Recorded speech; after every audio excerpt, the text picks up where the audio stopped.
Congo à L News, première chaîne d'info. Mbote Nabino, émission Oezali spéciale Vital Kamere, parce que tu vas comprendre le parcours de Vital Kamere à Outsuapi et aujourd'hui à Komiwapi. Pourquoi parcours Naye et Zuba Kokoso et Belé? Pourquoi Vital Kamere à chaque fois a rejeté dans la famille politique ou a accompagné à sommet? Qu'est-ce qui se passe? C'est lui qui est mauvais ou encore c'est ça? Tu vas comprendre aujourd'hui avec M. Toupila Toussaint au Azali, cadre à UNC France. M. Toupila, bonsoir. Bonsoir. Et aussi M. Kamani Pascal, analyste politique et aussi chargé d'affaires par ainsi. M. Kamani, bonsoir. Bonsoir, M. Moussa. C'est très compliqué. Vital Kamere, parcours naïe, Dirkaba est président de la République Félix Tshisekedi, Dirkaba à Joseph Kabila, Dirkaba aussi à campagne de Joseph Kabila, président à Parlement à Mboka Nabiso, chef il y a UNC aujourd'hui. Situation est délicate. Vous comprendre pourquoi Vital Kamere aujourd'hui a commis une situation au M. Toupila. Merci de nous avons pour la malbopesinga et pour l'occasion pour l'opportunité de faire Mboka. Bayoka de sous mbela ya bana ya enfin ya bandoko ya Vital Kamere au bandimeli idéologie naïe au bandimeli boanya naïe au bandimeli vision oyo azali kokuma pour Mboka na biso ya Congo mbote pe sous ndeko gamani au tukutani na de na kati ya plateau na kozong c'est yo ya noboye au moni Mboka na biso zali na ba ressources ebele bato ya boanya bazali ebele ndeko Vital Kamere azali mona Mboka abotami na Mboka akoli na Mboka et azali mona Mboka moko azu chance ebele parce que azu chance pe akotama na Mboka mombawe ya Congo oyo bandeko ebele na biso lokola ngai na otamu sutu chance wana te ya kotambola na kati ya Congo, c'est-à-dire c'est un Congolais qui est complet ayebi minoko surtout ya Mboka ya Congo. Soka kepa baluba akosona bango na Mboka, soka kepa ba Congo akosona ki Congo, soka kepa ba Bangala ndenge moko et puis pas ba Swahili ndenge moko. Et là qu'est-ce que atamboli na Mboka wana. Mais na parcours na ya classe pona ke na mamukuse bato bayibi baninga na ye bazala kopesa ba témoignage ya kitoko. Kezalaki mwana moko ya mayele. C'est-à-dire lenge moko ya mobali ezalaki na ambition ebele et puis très intelligent depuis. La pauvre c'est que na université à Kinshasa azalaki parmi ba lauréats ya parce que c'est un économiste juste formation parmi ba lauréats ya promotion na ye. Il a été même assistant à l'université à Kinshasa. C'est-à-dire c'est pas quelqu'un qui est parvenu na kaka bon ba le côté na zelate. Et abanda qui engagement politique depuis quand azali moto sali na Mboka na biso ebele. Azala ba conseiller na ba cabinet mbala ebele. Avant que tout Kabila a découvrir cabinet à Kengo aussi a juste un cabinet à Kengo Kengo pour zone musala Kengo ne prenait pas n'importe qui. Kengo cherchait la matière grise et il avait trouvé à l'époque Vital Kamere et Lenge Moko Boyazana Nabonya Ebele. Donc c'est quelqu'un qui connaît la République, qui connaît la souffrance de la République. Kamere a connu la société, a connu la carte Congo profond. À cause de la Congo profond parce que la parole naïve bazali qui travaille à chaque fois l'intérieur justement il a bénéficié aussi justement c'est-à-dire qu'il a bénéficié d'un Congo avec ça c'est-à-dire que c'est quelqu'un qui connaît la République, qui connaît son pays. Et à côté na processus wana ti papa Kabila le père a eu que découvrir et na Kabila bataka ko banate. Mais na nzela émission moko salaka Kabila a eu découvrir bolu kelanga mutu wana ba ko lukaye. Donc au moment que Kamere na kimukuse aza mutu a évolué non pas parce que pour na kitoko naie non mais pour na boanya naie non pas pour na école naie mais pour na boanya naie. Ça ce sont des valeurs que nous avons à vendre par rapport na mutu otobengi Vital Kamere a continué wana na émission tango à côté na PPRD. Le PPRD n'a jamais eu un secrétaire général il y a gabarit wana Kamere na équipe ni bazaka misatu yé na maman Marie Lukiana Mofonkolo, c'est une dame de haute facture, nan de Kofilemon Mukendi. Le PPRD n'a jamais eu cette équipe-là. Depuis PPRD et Banditi et Kokufa, équipe en été. Il y a l'équipe Makas, mais très bon justement aussi. Kamere a été quelqu'un qui a porté la valeur belé et puis après ça qui n'a pas politicien belé, jeune et belé peut poser à cause de la politique. Accompagné Kabila, Tina pouvoir wana, mais bon mon aki binu moko que comme azali muto ba valeur.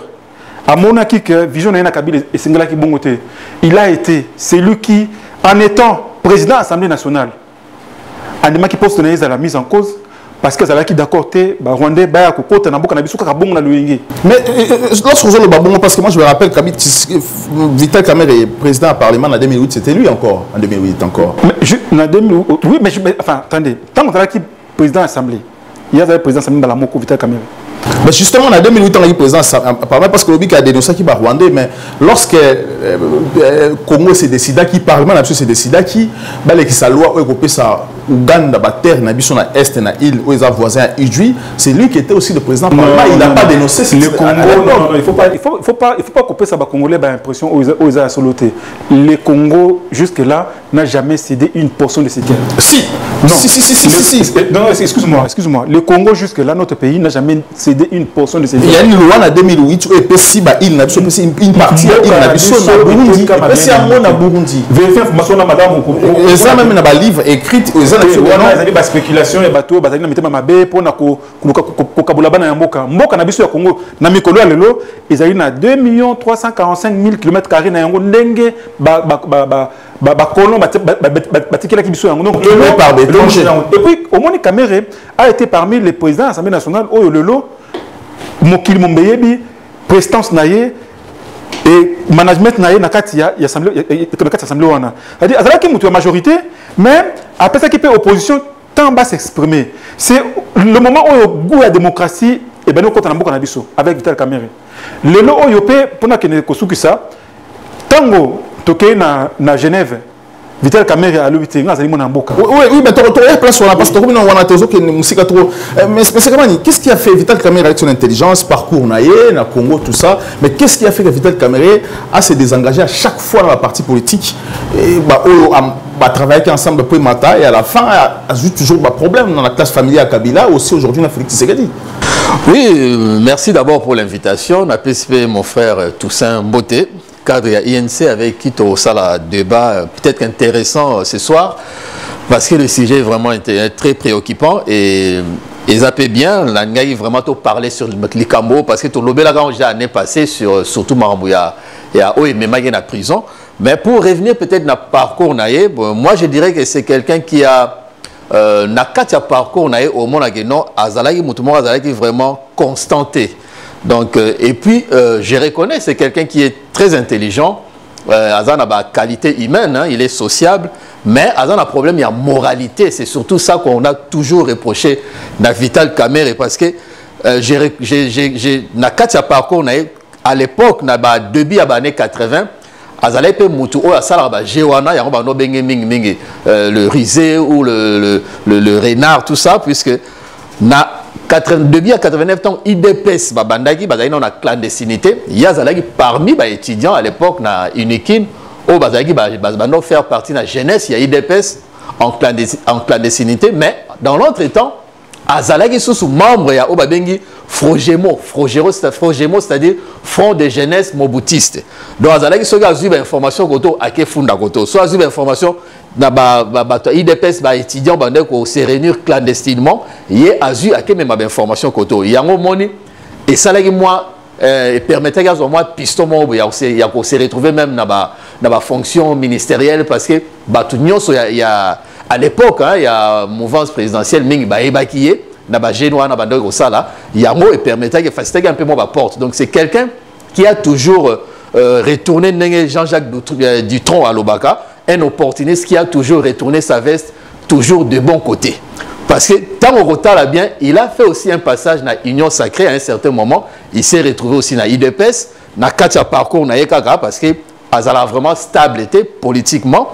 Ailleurs, on s'est retrouvé tant au bateau IDPS,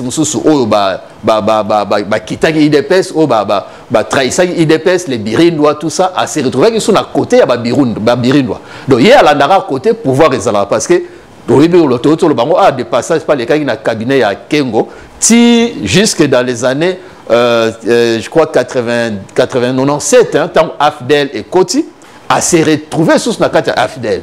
Yango Azalaki même la mission Oyo. Zemouze Kabila a Pesakié parce qu'il était commissaire adjoint au gouvernement il y a Mouzé Kabila. Chargé à Nations Unies. Chargé à Nations Unies et tout ça.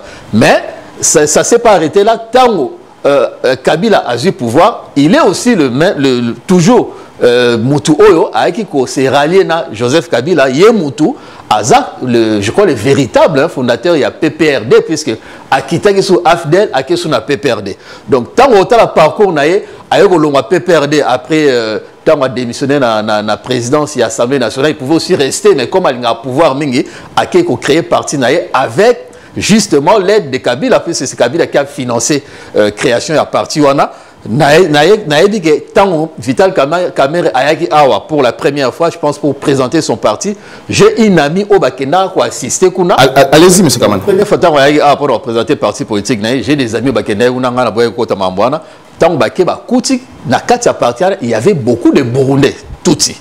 Parce que il faut reconnaître que non na katia pouvoir oh il y a Joseph Kabila, il y avait l'influence il y a touti oh il y a Rwanda qui était représenté par les Roubaix, Roi et Kossor, mais tout il y a Burundi qui est représenté par Kagame, Kamerhe, Naba, Burundais, Moussoussou, Oyo Bazanakati Congo parce qu'il a des origines burundaises.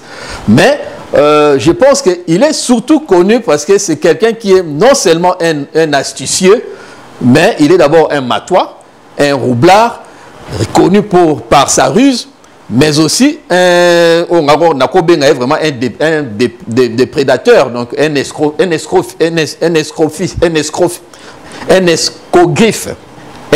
parce que tout le monde a un parcours relation ils ont toujours nambongo parce que donc pour naïe a utiliser toujours le pouvoir du bon côté, elle a toujours du bon côté, mais surtout il est trop attaché à l'argent.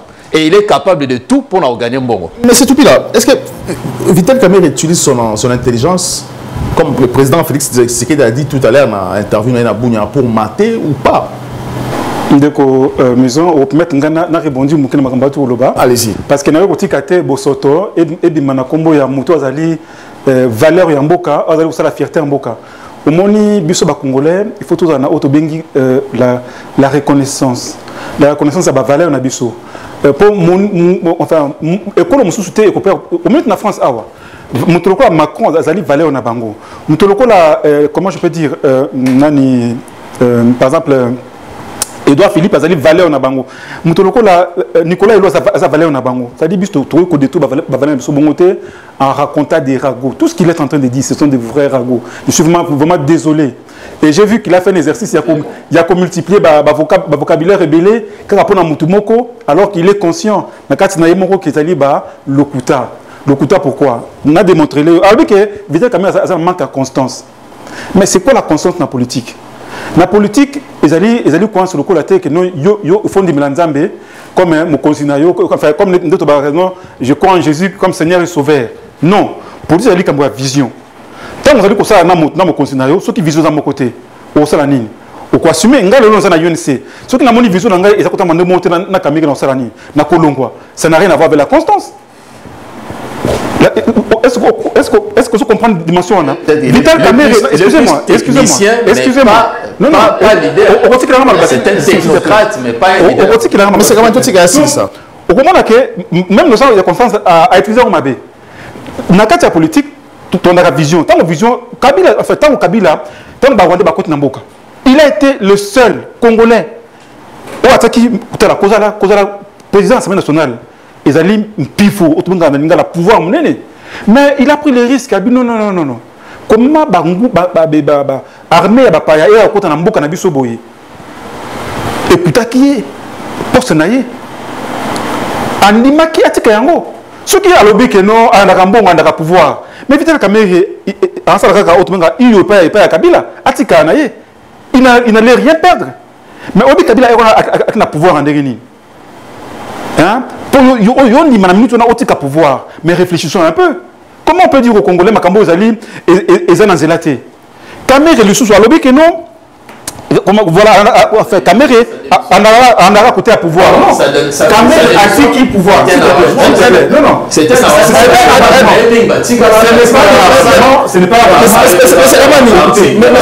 entreprise mini. Mais c'est comment mais c'est comment un instant, tout ce qui a vidé temps. Mais c'est tout il faut la boue pour tout la concentrer. Kamerhe a la canabatunalité. C'est-à-dire que membre à l'UNC. Kamerhe, s'il te plaît, Kamerhe a battuté. Kamerhe a membre à parti naïe. Kamerhe a apporté une vision et nous avons adhéré à la vision. Et c'est quoi la vision? Ça, c'est une autre question. Mais nous avons construit le Robaki. Non, tant que Kamerhe a été à Ouattara sous le Kuta.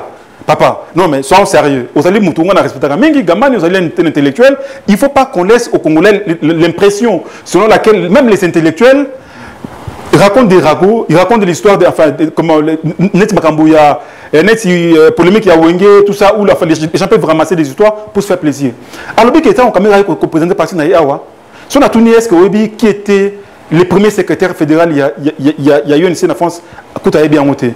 Je profite même de l'occasion pour soutenir la famille à UNC Mobimba, na Bissou surtout à UNC, na famille, il y a Moko Nabiso, c'est-à-dire qui est premier secrétaire, il y a UNC en France, Ndoko Polycap, à tout coup, ça, il conseiller, il y a ministre des Affaires foncières, à tout coup, façon, ça, donc il y a un premier secrétaire fédéral à UNC, donc on a UNC, Burunda Zalate, Rwanda Zalate. Bon. Donc, et puis, ce qui est grave pour l'intellectuel, de dire que non, un ami, ça s'appelle en français un agrément de gros. C'est-à-dire qu'on ne peut pas vérifier. Enfin, qu'on ne peut pas vérifier. Papa Nanga qui non, personne ne peut vérifier. Il n'y a aucun Congolais qui nous écoute maintenant qui peut vérifier un ami lui a dit qu'à quel point on peut dire mais c'est que. Où est la fiabilité? Où est la fiabilité de ces propos? Parce que nous commençons à vérifier la personne, il y a 2 ou 3 jours, les premiers secrétaires, il y a UNC comme Polycarpe.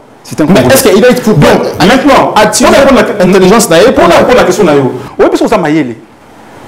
Les gens qui ne sont pas intelligents, il y a un combat entre Moutamaï et le combat, c'est que Moutazoba a battu Moutamaï et Kamere, c'est un homme intelligent et qui sait lire dans le temps. Parce qu'un politique, c'est qui? C'est quelqu'un qui anticipe. Ok? Qui anticipe, qui voit comment le pays peut se retrouver dans 10-20 ans. C'est-à-dire il faut trouver la vision. Il y a RDC dans 20 ans. En 2035, par exemple, quelle sera la RDC? Ça, c'est un politicien. Et Kamere a toujours eu cette tendance-là.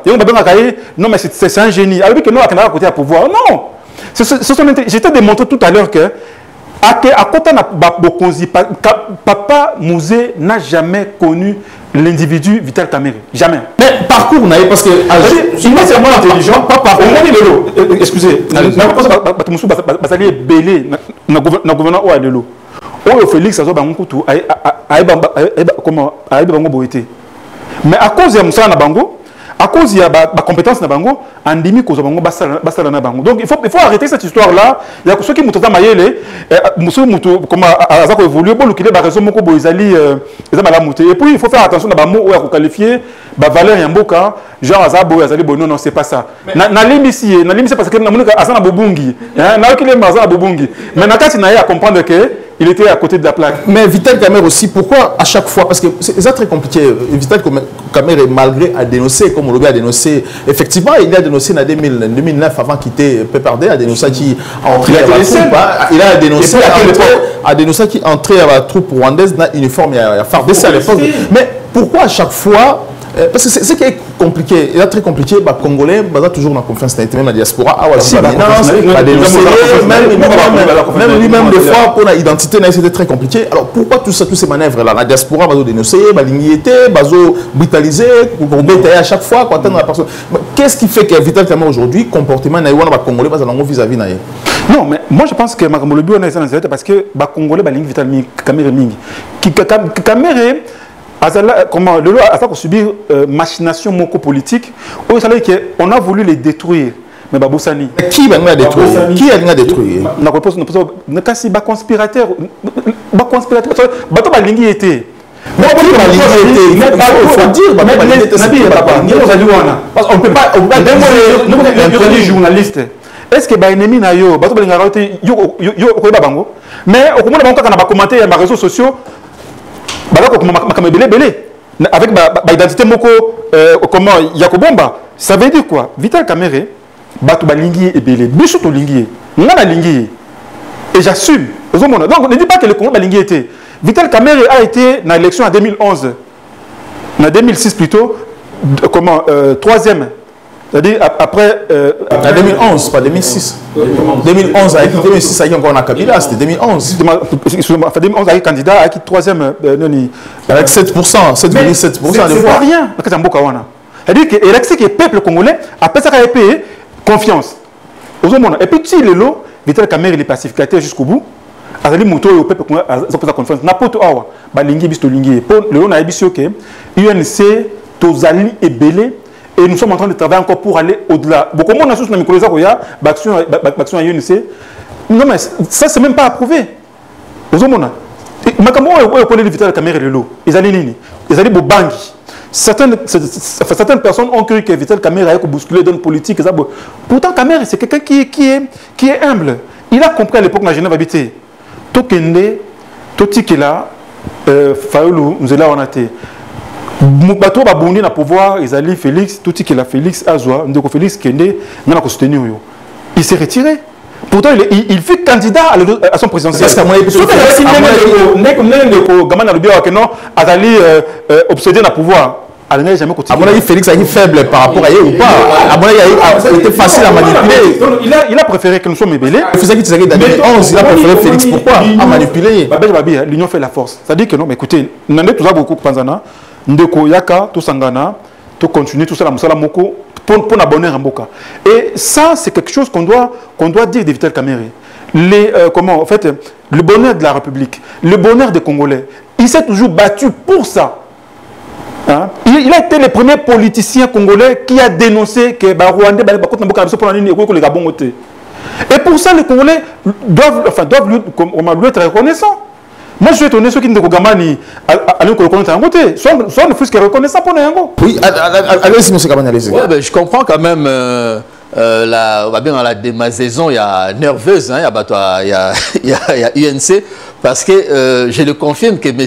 Vital Kamerhe, vu son parcours, je dirais c'est un technocrate, un bon technicien, mais ce n'est pas un bon leader. Et puis, il y a un problème, il y a moralité, il est beaucoup attaché à l'argent, c'est quelqu'un qui aime trop l'argent, qui aime vraiment vivre sans argent, vivre, parce que tant que la présidence de l'Assemblée nationale, il a vendu tous ses biens. Il y a justement pour te justifier qu'il y a premier divorce, il fallait récupérer. Et tout le monde, Kabila est toujours derrière. Même histoire, il y a Genève, Azalaï toujours soutenu par Kabila, qui a donné beaucoup d'argent pour non seulement Alongola Félix Namaboro Yaba Bamina Ewana, Balukaba créer une coalition parce que c'était prévu à tirer au pouvoir. Et lui, il a joué, il a dévancé. Félix qui était un peu naïf, il a dévancé. Non, ce Félix a continué. Naïf a signé accord dans 5 ans à tirer la présidence n'a possibilité de la place. Il y a présidence à soutenir. Mais moi, je voulais surtout côté un peu son parcours professionnel politique ne m'intéresse pas. Moi, c'est surtout son parcours criminel qui m'intéresse. Son parcours criminel qui m'intéresse. J'étais vraiment... on est venu là pour faire comprendre Nabatou pourquoi il a été quand même condamné hein, sur des éléments au Batuming Bazoni on débat. Mais une minute. Kamerhe a vendu c'est bien pour financer les élections. Vous voyez que l'UNC n'a pas d'élection autour de le cas. Comment nous avons financé l'élection?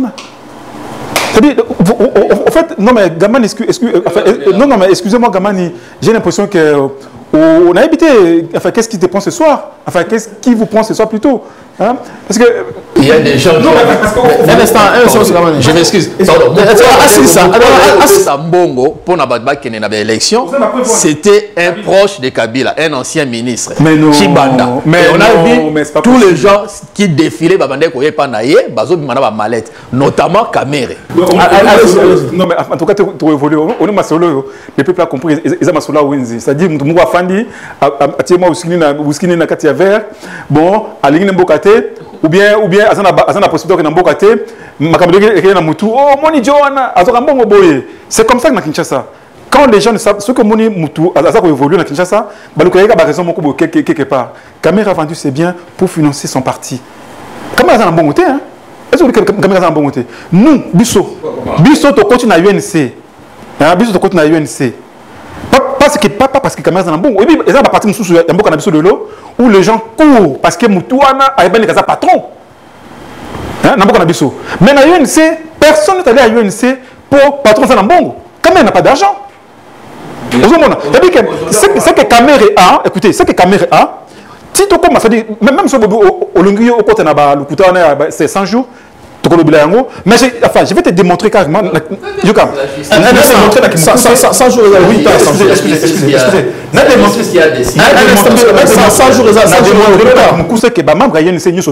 Depuis l'UNC Banda, de l'autre 11e anniversaire de Bisso, c'est-à-dire que Balanda Kamere était pour Nambon. Pour Kamere, na Congo, personne n'a jamais dit que Kamere c'est un baron comme Moïse Katoumi par exemple aujourd'hui. Je peux le citer comme ça. Parce que Moïse Katoumi c'est reconnu que c'est un bon ébélé. Mais Kamere, les gens ne sont jamais allés dans l'UNC. L'UNC c'est un parti de élite. C'est-à-dire des gens qui réfléchissent. C'est la matière grise de la République. Ils en a partout. Voilà, tu as aussi parlé un peu, parce que Vital Kamerhe aujourd'hui condamné à 2e degré, 13 ans de prison, et pour ces problèmes aujourd'hui, on regarde la classe politique. Alors pourquoi l'UNC a rejeté aussi décision en justice? Pourquoi vous avez toujours que Balouba partout? Pourquoi Bozoboya, alors que vous étiez les premiers aussi à parler d'un état des droits? Merci Ndeko. Moni, Tolingi Mboka échangé. Bitumbawo ya politique et ça m'a gâté pour na makambo za la kandeng moko. Bis to boite que caméra samba. La preuve samba qui? Nous comme l'histoire monaki. Et là on na mboka ndé basa la justice, c'est-à-dire que droit et salema. Mboka justice ya onde mutu etonga mboka. Mais biso na UNC tolandi procès wana kubandela libandela na première instance, ti na deuxième instance lelo. To monique tout a été démontré. C'est-à-dire, tout a boanya. Il y a juriste, il y a Congo, il y a Poto, il y a le procès. Mais c'est incroyable. Comment vous allez condamner quelqu'un sans preuve? Beaucoup ont inventé la preuve. Beaucoup ont la philosophie à droit pénal. C'est-à-dire, aujourd'hui, nous sommes en train de philosopher dans le droit pénal. Ou bien, la théologie dans le droit pénal. C'est incroyable. Et la question que Vital Kamerhe, Moutou a soit Kimbongo, il y a l'État. Moutou a un contrat dans l'État. Un projet à 100 jours. Kamerhe a un Jamal. Jamal a signé un candidat dans l'État avant. Kamerhe a un pouvoir à côté de Jamal déjà signé un candidat dans l'État avant. Mais justement. Mais c'est ça. Mais en tout cas, on a passé. Jamais un canal de. Mon consamboka a accéléré sous contrat. Le contrat qui est basé sur un contrat moussous. Pour la volonté chef d'État. C'est le président Félix qui a passé un contrat, c'est Vital Kamerhe. Vital Kamerhe, c'est un contrat. L'État, ils allaient représenter le chef de l'État. Parce que Vital Kamerhe, moi j'étais à Kinshasa, Vital Kamerhe a voté la gestion un premier ministre Tibala, mais on a primature. A joué le rôle, il y a un cabinet aussi primature. Il y a une précision à donner. Vital Kamerhe Azali, directeur de cabinet chef de l'État. Imagine un directeur de cabinet chef de l'État, a voté le premier ministre ou bien ministre. A voté les signatures. A voté les signatures, il y a une raté. Vital Kamerhe n'a jamais signé pour la Banque centrale. La justice a démontré ça. Non, la justice n'a jamais démontré ça. Moutassinara, ministre du budget, Moutassinara, ministre des finances, n'a parcours surtout, la chaîne français, chaîne des dépenses. Au comment la signature, il y a des têtes de cabinet, il y a beaucoup de zalacatin. Kamerhe a allé administrer l'ordre. Alors, ça ordre. L'ordre, c'est-à-dire l'ordre, au moins l'ordre. Il y a un source de patron et entreprise, il y a ordre dans le bâtiment. Premier ministre, il y a Kamerhe.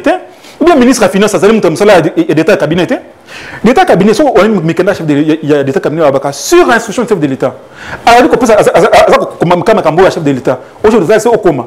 Il y a commis administratif, il y a chef de l'État. C'est tout. Azali mo konzi même pas. Obi que l'État cabinet, azali même pas mo konzi ya colonel moko. Azali pas mo konzi ya. Mais n'importe quel directeur de cabinet va avoir le président, va avoir c'est comme ça. Cette conception. Les années qui ont voulu vendre ça. Mais non, la réalité, c'est pas ça. Surtout dans la chaîne de dépenses, il y a Mbongo. Et ça a Vital Kamerhe, et ça a Niembo Zaliao. Niembo a signé à Mikandate. Mais Niembo, tout dernièrement, qu'est-ce qu'il a sorti? C'est la même lettre au Vital Kamerhe a signé. Sauf que quand on Balongoli comme Vital Kamerhe, c'est bâti Niembo. Et là, c'était que Niembo Muntu a signé, comment Muntu a commis, couper sa conjoint ordre sur instruction chef de l'État. Il y a pas de communication. Sur un chef de l'État, mon cousin Boka lobby désormais est ma sous-soudé. Kamerhe peut savoir ordre. Vous comprenez? Donc, c'est Félix lui-même qui avait autorisé à mon projet à 100 jours. Il faut commencer par dire aux Congolais que projet à 100 jours, ils ont des projets, il y a Vital Kamerhe. La qualité de Vital Kamerhe comme directeur de cabinet chef de l'État, ça la projet à 100 jours. Quelle incohérence? Et où ça l'a été? Le projet existait. Il a guidé le projet. Le projet à 100 jours, il y a des projets, il y a chef de l'État, à Salaka discours limité. Oui, bien, très bien. Avant que nous soyons là, même il y a assemblée, réuni dans sénateur, il avait dit enfin, la même chose. Il a dit le projet au porteur chef de l'État. Chef de l'État, il y a une équipe qui est là. Normalement, le directeur de cabinet, il faut à la Moussala, il y a une ressort. Caméra n'a fait que son travail. Voilà, allez-y. C'est-à-dire, tu peux démontrer, ce que l'imito démontrer, nous avons le temps, effectivement. 2 minutes de démontrer, on va allez-y. Pour démontrer que Diamant a signé contrat, on va signer un bon. Mais pour moi, il m'a dit 57 millions et bon côté. Pour ça, on est à Caméra, ce qu'on a dit, il y a 400 millions. Il y a 400 millions qui sont il faut qu'on ait 400 millions d'euros, tu fais à Caméra, 400 millions qui sont parce que là, on parle de plus le cas de 400 millions, et combien 57 millions. 57 millions, mon colombongo, mon toi, c'est un contrat, les prestataires à limiter, Jamal. Donc, Caméra n'est pas là. Azun Bongoana, oh non, Caméra, est-ce qu'elle influence? À quoi influencer que n'est alors que vous pensez qu'il y a et puis mon colombongo, oui, j'ai eu ça. Biloko na somba qui est là-bas. Pour Kingani. Bakolo bakoro wana ba pays wana ba komeli gouvernement. Ba oui mais bino biloko na bino ezali awa boko zomo kolonini. Ce qui était bisto to côté kayango. Donc même Jamal n'avait pas menti parce que biloko gouvernement yemoko ce qui est encore grave, gouvernement moi reconnaît effectivement biloko zali boye, Ba journaliste bandoko no ba journaliste ba c'est pour enquête, ba moni que biloko na ezali. Maintenant où est les problèmes des caméras dans tout ça? Toké to est-ce qu'on a circuit en bongo. Mbongo, il fallait qu'il y ait une éco-banque. Qu'est-ce qui a fait que Mbongo, on a éco-banque et qu'il y ait une éco-banque? Caméra, pour nous avoir. Ah, ça peut être. Mbongo, il y a un compte à caméra. Mbongo, il y a un compte à Jamal. J'ai la mission, on a dit à s'arranger, il y a éco-banque. Caméra était où dans tout ça? Rien du tout. Donc, vous avez que Moutema Moko Yamabe, et ça, pour la caméra, il y a ici, c'est-à-dire, Moutema, c'est-à-dire, comme la caméra est là, tellement soukali. Que non partout on voit ces caméras. Pourquoi dit il y a depuis Kalatobi que non complot politique et ça a été démontré. Ça a été démontré encore comment? Comment c'est fait qu'il y a un appel ndeko Mouto avec mon projet. C'est-à-dire o azokimbongo, o animé azokimbongo. Bokateli biso sous 20 ans. Magiquement, na magie moko boye, il y a juste que la justice congolaise a des magiciens. Moi j'ai l'impression que nos juges sont des magiciens aujourd'hui. C'est-à-dire que les droits aux Aramikanda sont montés. Bon, en tout cas, la vérité. Parce que quand Mikando a droit, en tout cas, comment se fait-il que Moutaki a 20 ans, beaucoup de gens ont 6 ans. Bapé 6 ans. Kamé va habiter, yo et le nom de monté. Yo bon, tout le monde 7 ans. Et comme il a 13 ans. Parce qu'il y a un mboka. Mais na magie nini. Na magie nini. Vous comprenez qu'effectivement, qu'il y a un sérieux problème. Et ce qu'on a dit procès, parce que, enfin, pour faire procès, les juges, dans la première instance, a été incapable de démontrer les bisous que Caméra a touché 1 euro. Parce qu'aujourd'hui, on ne sait pas si Caméra a touché 5 centimes ou 10 centimes. Exact.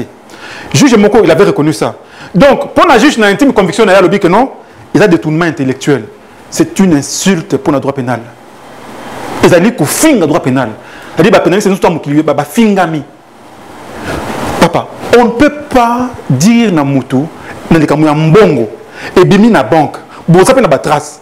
Bo kepe et puis bo moni ke mbongo et côté na banque. Mbongo le na banque et comme na eco banque. Mukolo mbongo azimbo azimbo mbongo ke na Liban. Mbongo ke na Liban no bobi tete mbongo na e ke na ndakali. Ba kei kulukela ko to kamere makambo. Ono asominda ko moko na Champs-Élysées faux. Justice ils ont reconnu que on a Champs-Élysées. Mais l'avocat à l'État, en plus, on dit que pour l'avocat à l'État, il faut passer l'appel d'offres. L'avocat avocat général de la République. Mais il y a une procédure pour désigner l'avocat, il y a l'État dans le procès. Et ça les maté. Et ce qui est encore gênant, pour la République, les mêmes personnes ont été récompensés dans la promotion extraordinaire. Pourquoi vous ne voulez pas qu'on dise que ce procès est politique? Tu vois? Et nous, on s'est dit que non, écoutez, Toza Mboka Zamboka Nabisunion surtout. Ce qu'on peut lire moto, voilà, tout ce qu'il a fait, monsieur Kamanya, allez-y. Oui, merci. Bon, c'est vrai que c'est un sujet important. Moi, je pense qu'il y a un problème d'un côté, un naïf et un malin. Donc, pour la bataille IDPS, Félix qui était un naïf, donc Kamere a abusé, a trahi Félix, il y a eu abus de confiance, a saboté le programme il y a 100 jours, et puis à nuire à quinquennat. Donc, de l'autre côté, à IUNC, pour la Bango, c'est je dirais, une ignominie d'une condamnation. Donc, voilà. Mais, on a revenu un peu sur fait, puisque dans la justice, il y a toujours des actes d'accusation ou chefs d'accusation. Ça peut y avoir toujours dans éléments. Là, ici, on parle des actes de corruption et des malversations. Il y a 3 éléments importants. Il y a des éléments, des éléments matériels. Non, éléments matériels exatés. Mais il y a aussi des éléments, des éléments immoraux. Parce que il y a un monde qui a joué rôle nini na kati ya faire wana. Ça parler aussi troisième élément, ils ont un élément intentionnel de l'infraction. Donc le dernier élément on a des oyo, il y a un monde qui prouver na kati ya procès wana. Pourquoi? Parce que déjà il y a le contrat ezalaki, mais non contrat ezalaki parce que ezalaki proposition Salaki, à l'époque, il y a gouvernement Chibala. Non, Bitakwira avait déjà signé. Bitakwira a l'obagi, non. Il avait passé le projet Wana, mais projet Wana, ils allaient pour Batonga, 1500, donc 3000 maisons, na 26 millions. Donc, il y a un projet, il y a 26 millions pour 3000 maisons. Mais, tout le monde a dit non, Jamel, il a proposé un contrat à 1500 maisons pour 57 millions. Et encore, ce que tu as bien, au moment où non, la maison est amouquée, montant est ébélé. Or, dans la loi relative au marché public, il y a Congo, ce que nous sommes avenant, même ce contrat, ce que nous sommes avenant dans le contrat, il faut montant et dépasser 15%. Il y a valeur initiale. Parce que ce qui se référé dans le contrat Bitakwira, il y a 26 millions, donc 15%, ça fait à peu près, je crois, autour, il y a 30 millions. Donc, mais or, côté montant Oyo, contrat au Kamere a proposé qui est contrat on peut dire contrat moro monaté contrat il y a 57 millions donc déjà à violer qui loi voire même procédure il y a marché public ils allaient qui respecté puisqu'il n'y avait pas de contrat il n'y avait pas d'assurance et puis ils allaient de gré à gré qui est illégal et encore marché nyonso il y a marché nyonso public il faut là sous la direction il y a DGMT et DGMP, Direction Générale, il y a contrôle, il y a marché public. Donc, il n'y a pas eu même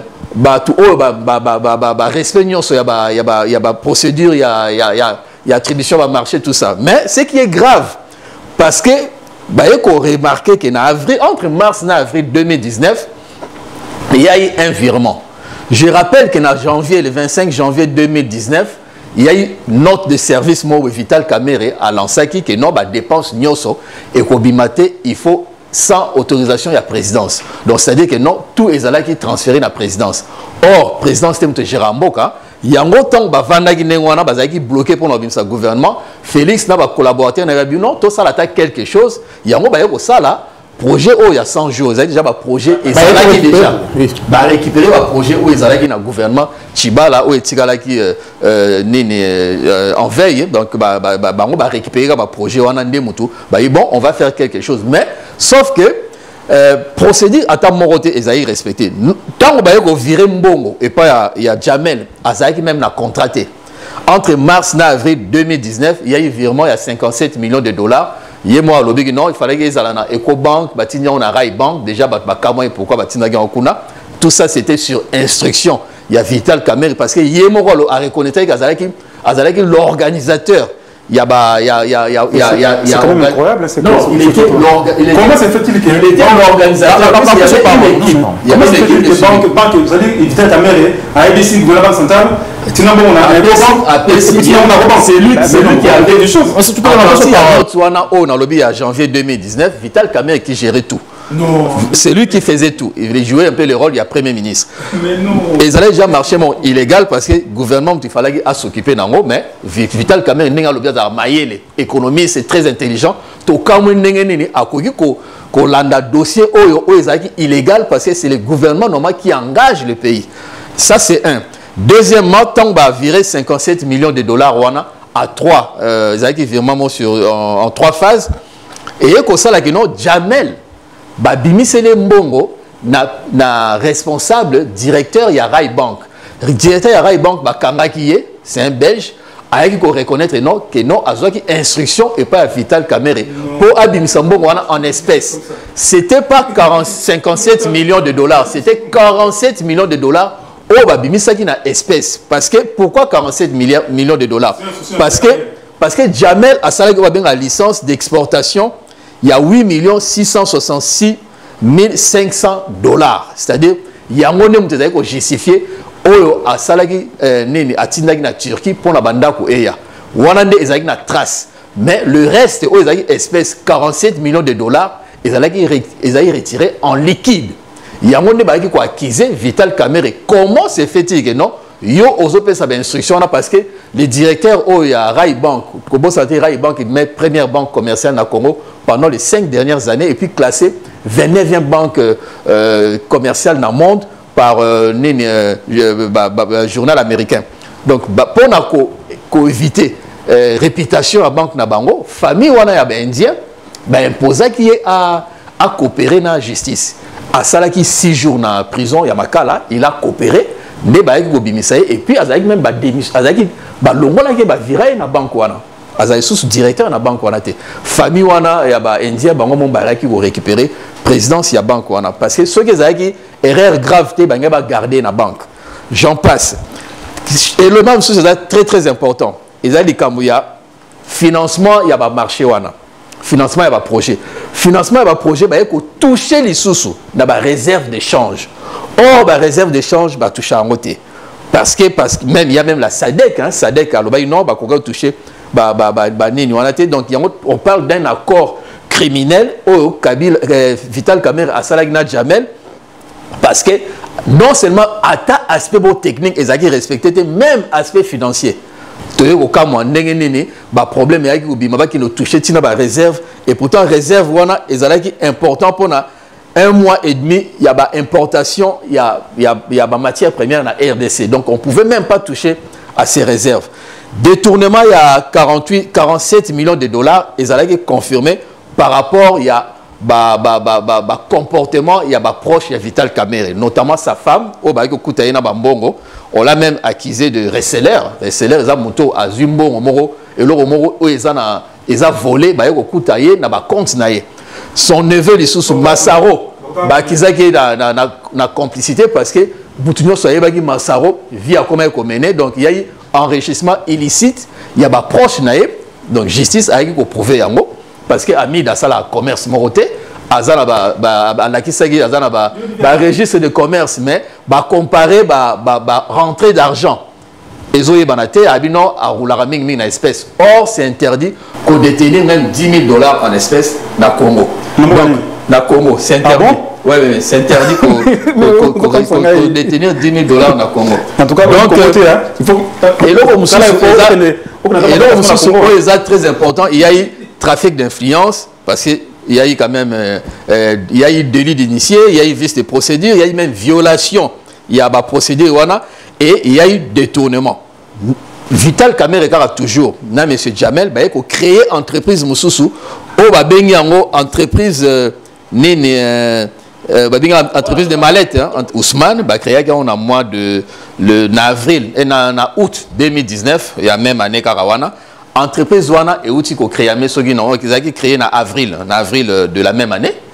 Or, dans ce total, procédure, il y a marché public, il y a attribution à marché public, il faut entreprise en amont ancienneté et puis entreprise des appels à bateau chevronné dans le domaine Wana. Donc, quand Kabango Bayokaina Ousmane va créer entreprise Wana, PCA marché contrat a construit 3000 maisons pour le même montant 57 millions. Donc, Liboso Samabo. Entreprise il y a Jamel, il fallait construire 1500 Samibo, construire 1500 maisons pour 57 millions de dollars. Deuxième entreprise, bah, on construit les doubles, mais pour le même montant. Mais malheureusement, dans la deuxième entreprise, bah, ça les gars, virement, il y a 2 millions de dollars. Oh, bah, ça les virement. Après, il y a eu le gouvernement qui a été mis en place, bah, qui a bloqué ma camouana. Moi, je voulais dire que non, il y a quand même, bah, preuve, que non, il y a eu Yem Tazala qui est responsable. Ce qui est vraiment le monde est-ce que vous voyez que malgré Bambon et Bimaki, virement, contrat illégaux, tout ce qu'il avait fait là, a créé commission, il a suivi, il y a marché en mois de juin. Donc, tant que Abimi Simbongo a sali organisation mafieuse à mettre en place, c'est qu'au mois de juin, il a constitué commission ça l'a suivi, il y a marché avec les Nicolas Kazadi et Kosson, mais il a joué tous les rôles. Donc je pense qu'il a une responsabilité morale et puis il a tout organisé. Il a organisé du début à la fin. Ceux qui ont dit que non, condamné Jamel, ramener peine à 6 ans, il y a Vital Kamerhe de 13 ans. Moi, je voulais dire quelque chose, peut-être aussi dans le domaine, il y a finance. Moi, je dit que Mouto a ça dans la banque, ceux qui sont responsables, il y a détournement ou à favoriser détournement ou vol moroboye d'une façon intelligente. Ceux qui ont Mouto a dénoncé, ou à ça dans la banque, a reçu peine plus lourde que Mouto a Yibaki. Parce que non, c'est toi qui es à la base, il y a système, il y a organisation, il y a facilité. C'est ça qui est arrivé avec Kamerhe. C'est Kamerhe qui était l'organisateur, c'est lui qui a tout planifié, c'est lui qui a tout mis en place. À Saleh Touana, avec toute conscience, Yemoro Aebi, non, il a monté ça de toutes pièces. Voilà. Moi, je pense qu'il n'y a rien à dire. Il est criminel, il a mérité sa peine et encore, tout respecter justice en Boganabiso. Il y a eu quand même du professionnalisme qu'on respecte la justice, a bien fait son travail. Et encore, qui dit écoute, peine, au lieu de 20 ans, qui dit 13 ans, bon, c'est réjouir au moins. Allez-y, monsieur Toupila. Au moins, dans la ligne de Kogamani, franchement, on est très étonné. Le lot n'a reconnu que vous n'avez été. Parce que dans mon cas, il y a recopié ma camobo. Il y a un livre, malheureusement, il a recopié ma baie. Au moins, il y a une hésitation, il y a une entreprise, Samibo, Samabo, tout ça. C'est-à-dire qu'il a dit à l'Andi, à Romona, qu'effectivement, il n'a pas bien scruté le dossier. Procès à 100 jours, il a procès à l'Andi Kiango. Il y a une télévision, il y a une télévision, il y a une télévision, il y a une télévision, il y a une télévision, pardon, moi j'ai présenté les faits. Mais c'est Kamani.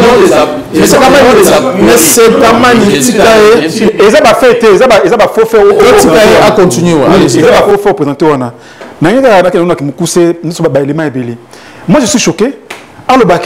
Vital Kamerhe a une institution dans la banque, la banque centrale et qui est dans Ecobank, mais c'est quoi ça? C'est-à-dire que le directeur de cabinet est chef de l'État. Donc tu peux dire, tu peux dire même comme il y a un bon, yo le local là n'entend qu'on a été, moi c'est dans la couteau. C'est-à-dire Vital Kamerhe comme un pouvoir on peut lui donner tout quoi, il peut tout faire. C'est-à-dire il peut aujourd'hui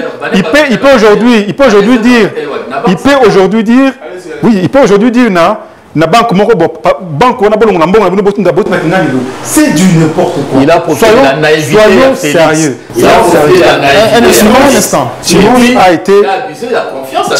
Timance a été interpellé. Il a été entendu. Le DG de la Robank n'a jamais cité Vital Kamerhe. Jamais. Il a négocié avec le parquet. Mais au même pas comme tout le monde, étrangers, ils ont un réseau entre eux, on ne sait jamais. Ils peuvent avoir un réseau entre eux. Comment excuse-moi. 7 millions de dollars en liquide. Excuse-moi. Pour toi, c'est tout à fait normal. Non, je n'ai juste pas Timance. Et Vital Kamerhe. Mais Vital Kamerhe, le coordonnateur, il y a un chantier. En tant que coordonnateur. C'est-à-dire coordonnateur mort à Vital Kamerhe. C'est que vous confondez, monsieur. C'est que vous confondez. Chantier Salami, on sort tout l'argent. Même Félix, c'est 47 millions de dollars. Chantier bandité. Mais c'est comment je suis dans le bâtiment, je suis chargé d'affaires. Même le chef de l'État, Félix Tshisekedi, Azali, chef de l'État, Mbongo, aux compté. Est-ce que vous comprenez le quoi? Les chefs d'État, c'est-à-dire, j'ai 1000 euros, 1000 dollars dans compte na Stemic Bank ou bien la banque Mokingani. Ok? Chef de l'État, Azali Mokonziambo, ça c'est mon argent. C'est-à-dire, Kamere, à quoi cause la même Yamoko Félix Tshisekedi, Azali Mokonziambo, il y a Jamal. L'État a foutu Mbongo et pas Jamal. Il faut qu'on tourne à Moutou à Zoaki Mbongo, à Tina na banque, ceux qui gagnent, qui na banque gagne, comme on a Azan Nouala dans le poste. Basala est l'autre. Moutou à Mbongo. Comment il y a de grâce aux alliés gouvernement banque centrale. Basala est l'autre. Il y a un Mbongo, on est que na Ecobank, allez, paf, Alexandre on a na Ecobank. Ça c'est l'autre. Parce qu'à cette instruction, il a été invité parce que le ministre de la Finance avait besoin d'instruction. Non, juste une minute, je m'excuse. Est-ce que vous avez dit que pour un chantier, projet, est-ce que vous avez fait un bon projet salamité? Voilà, 57 millions de dollars et demi d'un coup comme ça. Voilà, je rappelle que M. Blaise Zoukaou, président de l'association ACDP, aussi porté un projet de solidarité internationale. Dans le plateau pour comprendre aussi ce qui se passe. M. Zoukaou, on a procès à Vital Kamerhe parce qu'aujourd'hui, il va réduire peine à 13 ans. Alors, tout le monde INC, ma déclaration, ma propos, on va tenir aujourd'hui dans la ville de Kinshasa. Tout le monde l'un des cadres UNP à Ville à Kinshasa qui dit que pour faire tomber ma tête, nous sommes prêts à collaborer avec les diables pour que Vital Kamerhe Malibanda. Alors, lorsqu'il est dit, est-ce que comment on qualifie en déclaration là-bas? Bon, franchement, on a fait merci à Bandeko Bazona Dabiso. Vraiment, quand Vital Kamerhe était dans mon abattu à INC, tu as posé des parties na yena, l'année bargima mingi et abattu au bazo na secrétaire à partie nabino, bazona Kinshasa kuna.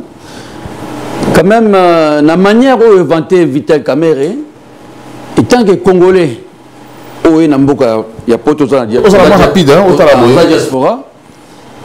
Il faut comprendre d'abord des valeurs politiques. L'important, c'est la valeur politique dans le niveau Mboka. On peut une explication mingi. On peut une explication c'est un peu compliqué. Il y a un justice makasité, mais on a Kamerhe. Si vous avez un homme politique, il y a des valeurs.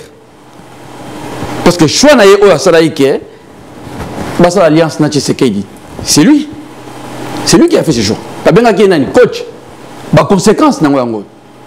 Pas bien qu'il y ait coach, ba conséquence na ngwango. Et puis comment un homme politique ou alingi mboka a que le projet na pays où ils ont des matériaux naturels, où la construction, où le chômage est makasi, où il silté peuple wana. Beaucoup de mesures à préfabriquer et puis bino ba citoyens congolais oyo ke muto a privé bino d'emploi a privé bino besoin beaucoup de honorer beaucoup de valoriser ça se voit que muto a na ba capacité hein a na mailler la classe mais ba valeur politique au Congo azozela bato ba mema modernité na Congo on va même ba travail na Congo on va penser stratégie politique pour aimer ma Congo est décollé il fait pas partie de cette personne là. Tu dois faire comprendre. Non, il faut démontrer ça. Il ne faut pas accuser sans démontrer. Non, mais il faut démontrer. Déjà de faire que la maison préfabriquée. Vous avez confirmé que la maison est en Angola et en Tanzanie. Vous avez prouvé Bien sûr. Mais déjà, le directeur il y a cabinet. Vous avez prouvé il y a directeur à cabinet. On a oublié ça dans droit signature. Mais comment vous avez prouvé que Asombaki Bandako Ezali. Mais Bobi Jamal. Mais pourquoi vous avez baqué Bandako Ezali? Ça veut dire qu'il y a ça impliqué dans Makambouana. Oh. Mais est-ce que. Non, mais excusez-moi. Non, répondre. Non, réponse rapidement avec Malobi. Mais projet sans jour, ils ont projet en Boka, n'est-ce pas? Ceux qui procèdent, ils ont intéressé nous surtout. Parce qu'ils ont procès, il y a affaire privée, ils ont affaire privée, ils ont affaire à l'État. C'est un projet, il y a Mboka.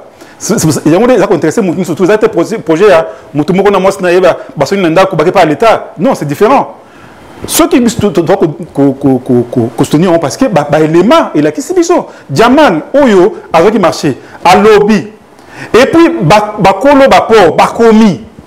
Parce que nous sommes tous comme intéressés dans la procès. Même nous, en tant que parti prenante à procès, on se dit, mais est-ce qu'on est organisé à solo? Mais non! Le comptable est allé. Il a fait son rapport. Mais attends, avec des compagnies sérieuses. Comment bon été? Après, excusez-moi, après demain la lobby, ok? Et puis bakolo port, batini mikanda. Qu'est-ce que vous voulez? Bah journaliste, bon tolo la Israël mutombo. Tant que le côté là-bas, bilo qu'on est en monarchie. Tant le gouvernement y est moko. Andima tabi que nous effectivement comme maison ça dit na kati ya lobby tout ça et c'est un rapport boy. Est-ce que le gouvernement a posé problème? Non, ça dit tout le monde est intéressé. Même nous en faisant un bon nao, au lieu de voyager, au Québec, on vérifie ce qu'il mentionne à solo. C'est le patriotisme. Israël quand il a fait ça, personne, un journaliste d'investigation, il a voulu voir la vérité. Donc il faut dire un élément.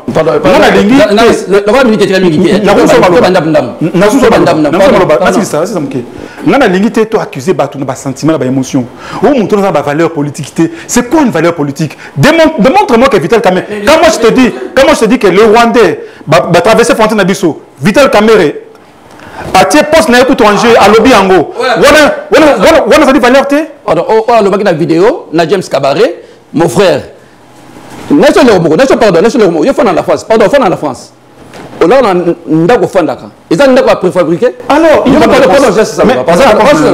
Oui bien. Les projets des gens ça na mboka, projet il y a 100 jours Rwanda. Que bon ça ndako ya maison ya préfabriqué. Ils ont projet moko, ils ont projet honteux. Ils ont projet honteux. Aucun pays il y a préfabriqué, c'est ma maison, il y a pas camping. C'est ma maison, il y a pas camping. Aux informés, je suis désolé. N'habitez sans comprendre. Pardon. Na Congo, Bandak va tomber en haute. Dans le projet social, il y a le logement social, il y a Belge, il y a Colomb, Bassalani. Batongo va Bandal. Batongo va matériau dur. Totali, Mobutu Salaka, c'était maman Mobutu. Mais matériau dur, c'est quoi? C'est quoi matériau dur?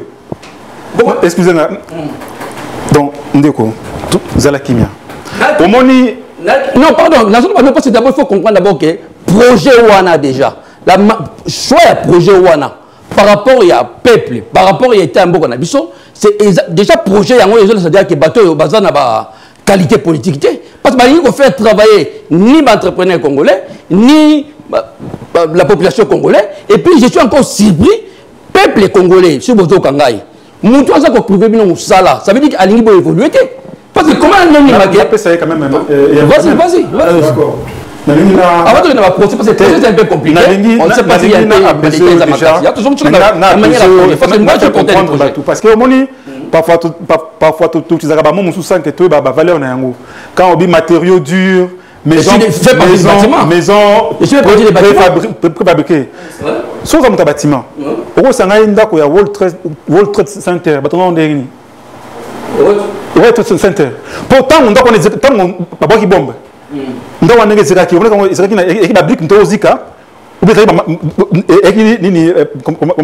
matériaux durs. Ça dit quoi? Les lots technologies, ils ont évolué. Excusez-moi. Non, mais justement. Ils ont rappelé ma belle. Il y a des matériaux. Les technologies ici évoluent. Attends, la France, Bandako est en France, Bandako c'est na la défense. Et ça va briquer. Et ça, la béton, la kati. Ndako batongeli biso awa nani ça c'est-à-dire il y a des béton et puis matériaux et ça déjà préfabriqué. On comprend. Ba la ko kotsa yango e koti ba mati yamona na poto ndako mozo batonga mususu enfin na une semaine ndako na esili. Pourquoi? Parce que ça ba matériaux durs. Maintenant, quand on dit maison fabriquée, il y a que nous basons sur qui non,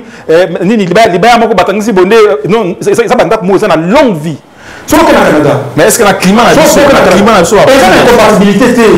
c'est-à-dire il faut qu'on fasse au moins le lot, au moins le lot excusez, au moins le lot non, au moins le lot n'a pas briqueté. Les maisons, la maison, on a matériaux pour le lot, on a la défense, ils ont la brique, ils ont la vitre, ils ont la béton. Ils ont la maison en vitre seulement. Écoutez, mais les maisons seulement, des maisons qui sont en vitre. Ils ont face dans la vitre, il faut arrêter. Mais c'est le cas un instant.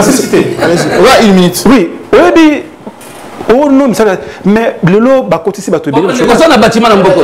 Mais c'est de quoi vous c'était parce qu'il y a 2 minutes pour monsieur quoi. Ici, le biso le lot bando ko na chômage na kasa bango ba vidéo ba que le biso awa musala ekufi parce que pour arrêter projet, il y avait des Congolais qui Djamba c'est entrepreneur, mais la main-d'œuvre, elle est congolaise. Mais c'est tout là. Aujourd'hui, Vital Kamerhe le dans la prison 13 ans. Est-ce que, un instant, mais c'est tout là. Parce qu'il y a 2 minutes d'émission, pour cette émission, même 1 minute 30. Mais c'est Kamerhe aujourd'hui, à Roti, comme on soit dirigé parti politique, n'a pas vu Kaza aujourd'hui 13 ans en la prison. Non, mais nous sommes un parti très organisé. L'autre, le secrétaire national. Billy Kambale. Parce que apparemment, il faut l'enlever aussi. C'est-à-dire, c'est parmi les leaders politiques. Je parle du secrétaire Nabino, secrétaire général actuel aujourd'hui. Billy Kambale. Est-ce que ce n'est pas une façon de pour l'enlever? C'est pas une raison que l'UNC est constitué des hommes intègres. Sauf qu'au côté du gouvernement, parmi les ministres qui travaillent, ma casse. La ministre Voilà, donc il faut dire aujourd'hui. 30 secondes. Il faut reconnaître. Tout à l'heure, ok. Olobaki Batbalingi Kamerhe. Alobi me Batapoto Balingi Mingi. Yo zalaga na la chapelle, ngazaka na kati. Kamerhe na kati na Francis Kalombo.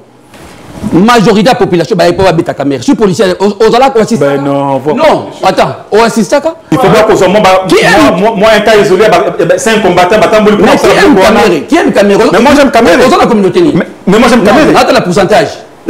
Qui aime Kamerhe? Mais c'est que vous êtes tellement bouté. Parce que Moutoua Kamerhe, il faut que vous ayez un exemple.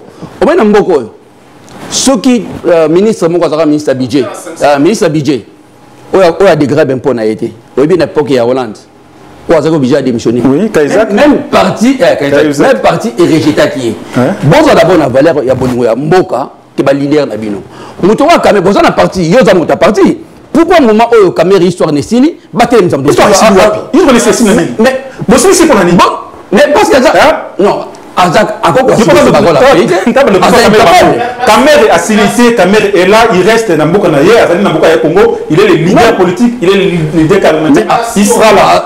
Ne vous inquiétez pas, nous sommes là et on ne sera jamais abattu. Merci beaucoup, M. Toupila Toussaint, je rappelle que le cadre de UNC France. Merci aussi à M. Lucas Oublé, je rappelle que le président de l'association ACDP Congo et aussi porteur et à projet de solidarité internationale. Merci d'avoir organisé cette émission. Je vous rappelle que YouTube, Nabino, Facebook, Nabino, aussi Twitter, tout comme Instagram, Nabino, SCA News, parce que vous retrouvez l'émission Nabiso, vous partagez, vous suivez Nabiso et surtout vous s'abonner à la famille Nabino. N'oubliez pas aussi que l'émission Nabino lèvera chaque jour, chaque soir dans la République démocratique du Congo, dans la chaîne Nabino Wemsat, tous les soirs de 20h30 et rediffusion le lendemain à 12h.